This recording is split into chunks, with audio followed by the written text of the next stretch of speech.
there, we are again in the Gifted Citizen set at Ciudad de las Ideas. We are today with Zubaida Bai. Zubaida is founder and CEO of Ayzh. Zubaida, welcome and thanks for being here. Thank you for having me. Zubaida, what's the point of your project? What's Ayzh? So Ayzh is basically a women's health company, and the point of our project is that we don't want any mother or child to die because of basic lack of cleanliness, right? So here's what we do. We have a $3 product that at the time of childbirth gives them the basic tools that's required for them to save their lives, as well as keep them free from infections that can lead to a morbid life for a few years after. So with $3, we're basically saving lives and changing lives. That's the point. What's there? Sure. So it's basically a kit that contains what the WHO recommends. As it's kind of sealed and sterile, but it has the 6 components, which is a blood-absorbing sheet. It has a surgical blade to cut the umbilical cord, a clamp to tie the umbilical cord, the first cloth to wipe the baby's amniotic fluid, a pair of gloves, a bar of soap, and then we have this purse that goes to the mother as a gift, because usually the mother is forgotten after the childbirth, right? Nobody gifts her anything. But we also add components to the kit based on the additional needs that come up. And what inspired you, or what happened that come up to your mind to create Ayzh? Sure. So I was an engineer developing products for rural women, and that's what I did for a passion and living. And during the process of kind of trying to build a company for women, I ended up talking to a midwife, and I saw her using a grass cutting tool that's used for agriculture to cut the umbilical cord.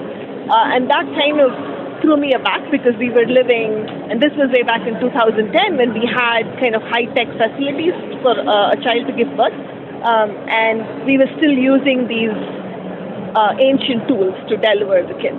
And I also remembered my own infection, which I had in one of the best facilities when I gave birth to my first child, and I was like, if I had access to everything and I can get an infection, what about these women who have absolutely no access to anything? And I think that was the starting point that led me to create this product, and eventually kind of leading to saving lives over the years.